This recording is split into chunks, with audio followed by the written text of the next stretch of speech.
Une des tensions plus grandes de l'histoire de l'humanité, c'est la tension entre la ville et la campagne. Il y a des livres qui ont été écrits sur cette tension, il y a des films qui ont été faits, des séries, de l'humour. Et c'est vrai que c'est des mondes assez différents. Moi, j'ai eu le privilège d'avoir vécu les deux, même en plusieurs pays. Et je me considère un citadin. Mais quand j'avais à peu près 13 ans, mes parents ont décidé de déménager à la campagne. Et je vous dis, les amis, que c'était un choc profond. Parce que souvent, on pense que la réalité qu'on vit, c'est pareil pour tout le monde. Et c'est en grandissant et en voyageant que souvent on remarque que, non, il y a beaucoup plus de monde que chez moi. Pour moi, c'était un grand défi de découvrir que voilà, il y avait des personnes qui voyaient le monde d'une façon complètement différente de la mienne, qui s'habillaient d'une façon complètement différente de la mienne, et qui avaient aussi des rêves et des propositions pour le futur complètement différents de mes rêves et de mes idées pour le futur. Mais au niveau religieux, il y a toujours eu des tensions par rapport à la ville et à la campagne. Parce que souvent, en milieu religieux, on considérait que la ville, c'est là où il y avait tous les péchés et que dans le village, la campagne, là on s'approchait plus du jardin d'Éden, avec la nature et tout. Et c'est vrai que cette tension, on peut voir déjà dans l'Évangile avec Jean-Baptiste, celui qui était un peu loin de la ville, et les pharisiens qui habitaient la ville. On voit ça avec le monachisme, donc ces moines qui vont décider de quitter la ville et construire des belles maisons là, au milieu d'une colline, pour ne pas être tentés par les plaisirs de la ville. On voit aussi que parmi les puritains, donc c'est le courant religieux qui a donné, entre autres, l'Église adventiste du 7e jour, ces gens qui défendaient aussi que la ville était mauvaise et que la campagne était bonne. Et la grande preuve de ça, c'est que la première église adventiste en Europe se trouve où? À Berne, dans la capitale? À Tramelan. Qu'avec tout le respect pour ceux qui viennent de là-bas, c'est un village. Alors, encore plus à l'époque, c'est là que l'Église adventiste va démarrer en milieu campagnard, montagnard même. Et c'est vrai que la Bible ne va pas tellement dans ce sens. D'ailleurs, c'était même cité dans l'école Sabbat. Lorsque Jésus va venir, on va habiter où? Au ciel, d'accord. Mais après le ciel?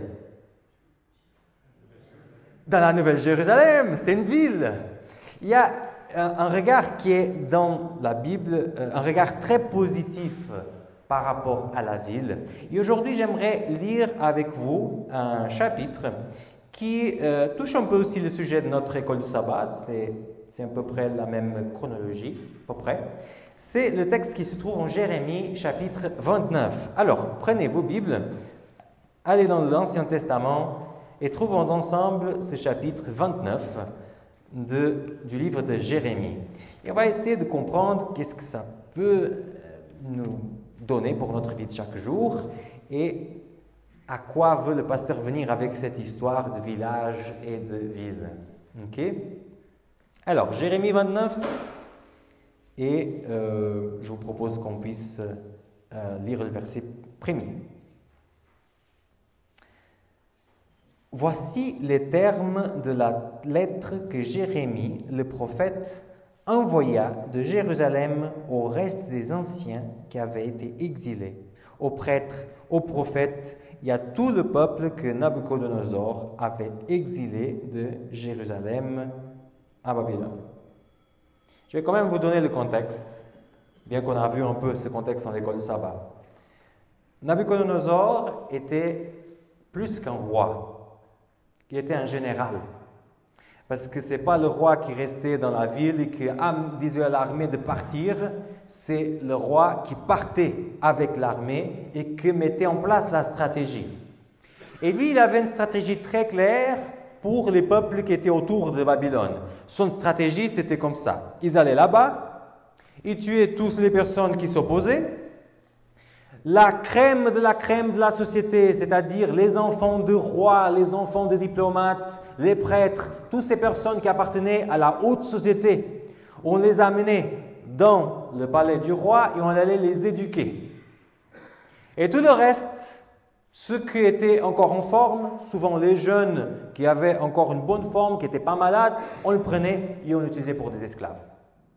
Et avec cette façon de travailler, il avait un but, c'était de détruire la culture qui était autour et d'établir une nouvelle culture pour que dans le futur, après certaines générations, que les gens n'aient plus envie de revenir dans les pays où ils avaient été originaires.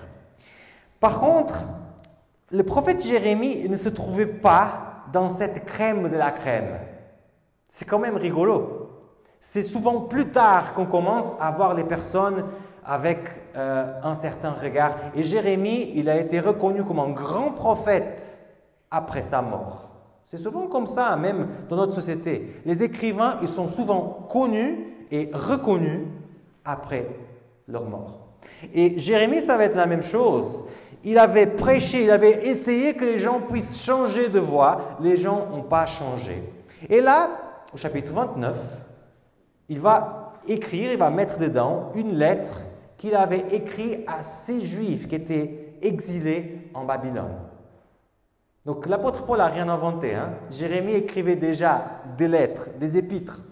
Et dans cette épître, il va nous décrire certaines choses qu'il aimerait que ce peuple ne puisse pas oublier. Alors, si on lit les versets 4 jusqu'au verset 6, on va bien comprendre où il veut arriver. Il dit comme ça: « Voici ce que dit le Seigneur des armées, le Dieu d'Israël, à tous les exilés, ce que j'ai exilé de Jérusalem à Babylone. Bâtissez des maisons, y habitez-les. Plantez des jardins et mangez en le fruit. Mariez-vous et engendrez des enfants et des filles. Mariez vos filles et donnez vos filles en mariage pour qu'elles mettent au monde des fils et des filles. Multipliez-vous là où vous êtes et ne diminuez pas. » Je vois son truc. Qu'est-ce que Jérémie est en train de dire?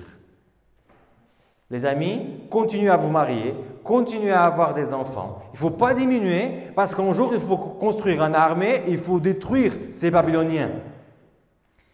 Mais bon, mais comme projet, c'est un projet un peu petit parce que Babylone, c'était juste le pays plus puissant dans l'époque. Et les Juifs, même si on les apprécie beaucoup, même si on les aime beaucoup, ils n'étaient pas tellement forts, ils n'étaient même pas nombreux. Pourquoi il dit à ces gens-là d'aller en Babylone et de continuer à vivre, quoi, à se marier, à se donner en mariage? Est-ce que ça serait plus sage de Jérémie de dire « Les amis, n'oubliez pas qu'on est en guerre, ne vous mélangez pas avec ces gens-là. Surtout, n'oubliez pas que vous êtes des Juifs. » Mais il ne va pas perdre du temps à dire ça. Il ne va pas perdre du temps à dire « Les amis, faisons la révolte, là, essayez de miner toutes les choses que vous pouvez. » Non, il est en train de dire « Les amis, allez vivre votre vie normalement. Continuez à grandir, continuez à vous marier. Faites comme si vous étiez à Jérusalem. » C'est choquant. En plus, il dit que c'est l'Éternel des armées qui dit ça. Si on continue à lire encore verset 7, il y a 3 choses qu'on va analyser aujourd'hui dans ce verset. Il dit comme ça: « Recherchez la paix de la ville où je vous ai exilé et intercédez pour elle auprès du Seigneur, car votre paix dépendra de la sienne. » Cherchez la paix. Est-ce que vous arrivez à imaginer cette histoire? Un pays plus puissant que la Suisse vient ici en Suisse. Ils vous prennent vous, mais ils tuent votre famille. Ils vous amènent dans un pays que vous n'avez jamais connu, jamais vu. Et là, vous êtes dans ce pays-là et vous êtes maltraités. Parce que les personnes qui sont en train de commander ce peuple, ils n'aiment pas les Suisses. Ils veulent détruire les Suisses. Et un prophète de la part de Dieu, ou un pasteur, vient prêcher dans votre église et vous dit, les amis, ce qu'on a besoin, c'est de chercher la paix de ce pays. Comment ça? Jérémie, est-ce que tu oublies ce qu'ils ont fait avec notre famille? Peut-être toi tu oublies parce que tu es resté à Jérusalem. Mais nous qui on est ici en Babylone, on a perdu notre famille. Tous les jours, on a besoin de regarder dans les yeux nos ennemis, les assassins de notre famille. C'est quoi cette histoire de chercher la paix? On est en guerre. Pourtant, c'est encore plus compliqué parce que pour nous, la paix, c'est peut-être l'absence de guerre. Ou si on parle de la paix intérieure, c'est de se sentir bien avec nous-mêmes. Mais pour un juif, le shalom, c'est beaucoup plus que juste la paix militaire. Le shalom, c'est la prospérité, c'est de chercher que ces personnes, ces Babyloniens puissent aller le mieux possible. Encore aujourd'hui, en Israël, pour saluer, on dit Shalom. C'est d'ailleurs de là que vient le Salam Aleikum des Arabes, parce que la racine est la même. C'est-à-dire que tu sois en paix, que tu puisses être sain, que tu puisses être en bonne santé. Ah, c'est sûr que ces Juifs, ils ne voulaient pas que les Babyloniens soient en bonne santé, avec tout ce qu'ils avaient vécu. Mais là, ce prophète, il va dire, les amis, essayez de chercher que les Babyloniens, ils vont bien. Pensez au bien de ces Babyloniens, ce qui est un texte très choquant. C'est intéressant parce que aussi un juif plus tard, un juif appelé Jésus, va défendre un peu la même chose. Va dire, cherche la paix de ton ennemi. Ou par d'autres mots, aime ton ennemi. Mais sans penser à la question de l'amour, c'est vrai que les Juifs pouvaient vraiment apporter une différence dans la société babylonienne. Déjà parce que parmi tous les peuples de l'Antiquité, c'était les seuls qui avaient les principes d'hygiène plus proches de nos principes d'hygiène d'aujourd'hui. Pourquoi? Parce que Dieu les avait déjà montré qu'il fallait se purifier, qu'il fallait se laver les mains, qu'il fallait prendre des bains avant de toucher certaines choses, notamment les aliments. Donc, avec cette connaissance, ils pouvaient apporter déjà quelque chose à la prospérité de Babylone. Mais aussi d'autres choses par rapport à la santé dans ce qu'on mange. Parce qu'aujourd'hui, les médecins sont en train de dire que la viande rouge n'est pas bonne, qu'on devrait manger plus des poissons et de la viande blanche, on dit comme ça. Mais déjà, dans les restrictions qui se trouvent dans Lévitique 11, il y a déjà cette part des choses. Parce qu'il y a beaucoup plus de poissons qu'on peut manger que de viande rouge, par exemple. Donc Dieu, en tranchant avec Lévitique 11, avait déjà montré un régime alimentaire beaucoup mieux pour notre santé. Les Juifs donnaient la dîme, ce qui veut dire que tous les Juifs avaient déjà un budget de famille. Ils savaient qu'est-ce que c'était de faire le budget de la maison. Donc, ils pouvaient aussi apporter ces connaissances aux Babyloniens. Les Juifs, ils n'avaient pas de divinité méchante. Chose que les Babyloniens avaient. Les petits-enfants babyloniens, ils avaient peur de la divinité mauvaise qui allait venir le soir pour les tuer. Mais les Juifs, ils n'avaient pas ça, parce qu'ils avaient un seul Dieu, et ce Dieu était un bon Dieu. Les Juifs avaient aussi des promesses qui ne touchaient que les Juifs et qu'ils pouvaient partager. Et les amis, vous voyez que peut-être j'essaie de faire un petit rapprochement. Parce que nous, les adventistes, on a aussi un message qui n'est pas tellement spirituel, si on veut, qui touche la santé et qui pourrait donner une prospérité à nos voisins et à la ville, au village où on est en train d'habiter. Le Seigneur est en train de dire, vous avez eu plus de lumière par rapport à certaines choses. Allez, bénissez les gens qui sont autour de vous avec ça. Toi, mon cher adventiste qui es là assis, tu sais qu'il faut aimer ton ennemi. Tu sais que le Seigneur nous propose de faire ça, alors que les gens qui sont autour de toi puissent sentir cette paix que tu apportes quand tu entres dans la pièce. Que tu puisses être vraiment un porteur du message de l'Évangile. Pas simplement avec les paroles, mais avec les actes. Et que tes voisins, les personnes qui travaillent avec toi, puissent savoir que quand tu es là, il y a un message qui vient avec toi. C'est ce que Jérémie disait au peuple. Montrez à ces Babyloniens que vous êtes beaucoup plus que des soldats médiocres, que vous avez quelque chose qui peut même toucher leur société. 300 ans en arrière, 3% de la population mondiale vivait dans les villes. Aujourd'hui, vous pensez combien de personnes vivent dans les villes? 80% de la population mondiale vit dans les villes. Et le christianisme, à la base, il était un mouvement de ville. D'ailleurs, païen vient de paganos en latin, qui veut dire campagnard, villageois. Parce qu'au début, là où on trouvait les chrétiens, c'était dans les villes. En occasion, Jésus aussi, souvent son travail était dans les villes.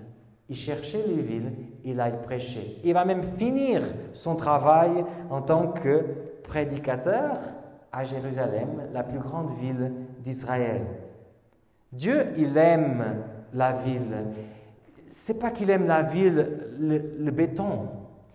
Il aime les gens. Donc là où il y a des gens, le Seigneur, il s'intéresse.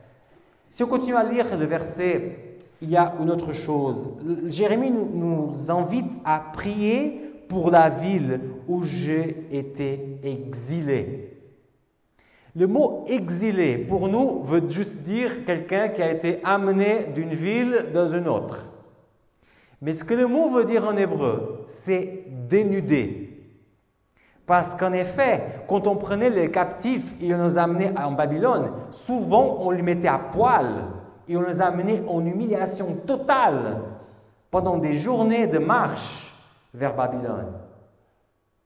C'est fort quand même le langage que Jérémie est en train d'utiliser. Lui qui n'avait pas vécu ça parce qu'il est resté à Jérusalem, il dit, allez, priez pour ces gens-là qui vous ont dénudés, qui vous ont humiliés devant tout le monde.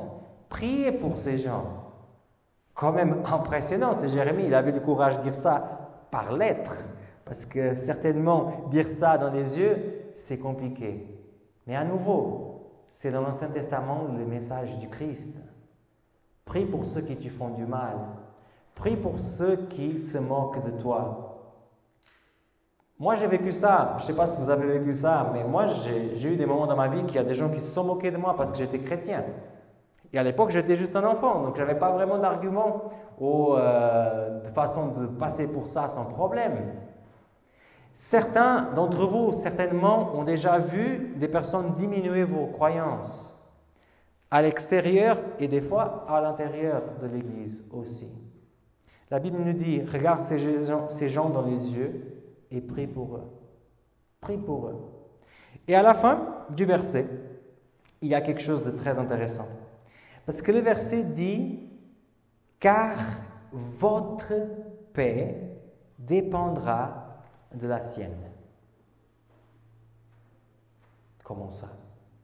Votre paix dépendra de la sienne. Ma paix, c'est mon truc. Je n'ai pas besoin des autres pour être en paix. C'est une façon de parler très individualiste qu'on voit beaucoup dans notre société aujourd'hui. On est très individualiste, hein, il faut le dire, les amis. C'est comme ça que la société nous a taillé, l'école nous a taillé, le travail nous a taillé pour être individualiste. Mais à cette époque-là, on peut penser qu'il fonctionnait comme groupe, mais je vous ai déjà dit, quand les circonstances changent, quand on est dans des situations de détresse, souvent, c'est le chacun pour soi. Je vous ai prêché l'autre jour ce livre que Primo Levi avait écrit, celui qui avait vécu en Auschwitz, et qui a remarqué que c'était vraiment chacun pour soi. On pouvait se dire qu'on a des circonstances difficiles, souvent on se met ensemble pour passer, mais souvent les circonstances difficiles nous mettent plus loin les uns des autres. Alors, ce que le texte est en train de dire, c'est que je sais que c'est difficile de chercher la paix lorsqu'on a des difficultés. Je sais que quand on vit des circonstances compliquées dans la vie, c'est difficile de se mettre ensemble. Mais les amis, si on se met ensemble, ma paix va être ta paix et ta paix va être ma paix. On va s'épauler et on va réussir à vivre accrochés les uns aux autres et accrochés au Seigneur. Le message de Jérémie n'est pas un message tellement différent du message de Jésus. c'est de dire, les amis, si vous essayez de faire les choses seuls, vous allez peut-être faire quelque chose. Mais si vous êtes ensemble, qu'est-ce qu'on pourrait faire de merveilleux? Notre église se trouve dans une ville, la ville de La Chaux-de-Fonds. Et le Seigneur nous a donné une mission claire. Notre mission, c'est d'être un phare dans cette ville. C'est d'être la paix de cette ville. C'est d'apporter une prospérité à la ville de La Chaux-de-Fonds et même à l'entourage de la ville de La Chaux-de-Fonds, parce que vous n'êtes pas tous habitants de cette ville. Et le texte nous dit clairement que si on essaye de se mettre ensemble pour travailler pour cette ville, que Dieu pourra faire des grandes choses. C'est quand les disciples finalement se sont mis ensemble qu'il y a eu la Pentecôte. Pourtant, avant, Jésus a été au milieu d'eux, mais ils étaient toujours en train de dire qui est le meilleur. Ils étaient chacun pour soi. Mais le moment en qu'ils se sont dit, ok, on va se mettre ensemble, on va faire quelque chose pour cette ville de Jérusalem. Jésus est déjà parti, donc c'est maintenant à nous d'assumer cette mission. Là, il y a eu un grand changement pour cette ville. Un grand changement. Une seule journée, milliers de personnes qui ont été baptisées. Est-ce que vous aimeriez vivre ça ici? Il n'y a rien qui me frustre le plus, les amis, que lire le livre des Actes. C'est un livre qui me met entre deux sentiments différents. Une joie énorme parce que j'aimerais beaucoup vivre ça, et une frustration totale parce que je ne vois pas ça dans mes églises. Mais il ne faut pas oublier que le livre des Actes commence justement avec ça. Une église en crise, une église qui est vraiment détruite. Le maître était parti. Il n'y a que ces disciples qui ont toujours fait des choses à côté de la plaque, mais qui ont décidé de se mettre ensemble. Et les amis, ils ont changé l'histoire de ce monde. Si aujourd'hui il y a des croix au-dessus des églises dans tous les villages ici en Suisse, c'est à cause de ces disciples. Qu'au bout d'un moment, ils se sont dit, on se met ensemble et on va faire la mission dans cette ville. Le Seigneur aime l'église de La Chaux-de-Fonds. Le Seigneur aime la ville de La Chaux-de-Fonds. Il essaye que nous tous, on puisse être des porteurs de ce message de paix pour les personnes qui habitent autour de nous, pour les personnes qui travaillent avec nous et aussi pour ces personnes qui ne connaissent pas encore, mais qui sont là assoiffées du message de Dieu. Merci beaucoup de votre attention et que l'Éternel vous bénisse. Merci beaucoup d'avoir regardé cette prédication jusqu'à la fin. Je m'appelle Samuel Cogna, je suis le pasteur ici de l'église de La Chaux-de-Fonds et je t'invite à continuer des commentaires en bas, à liker cette vidéo, à la partager sur les réseaux sociaux si tu veux, ou tout simplement à t'abonner à notre chaîne parce qu'il y aura de nouvelles vidéos qui vont continuer à apparaître. Mais si tu es plus intéressé encore par ces sujets ou tout simplement par la Bible, je t'invite à m'écrire un petit email et on pourra entrer en contact pour continuer la discussion. Merci beaucoup de ta fidélité, merci beaucoup de ce que tu fais et je demande vraiment que le Seigneur puisse te bénir et à très bientôt.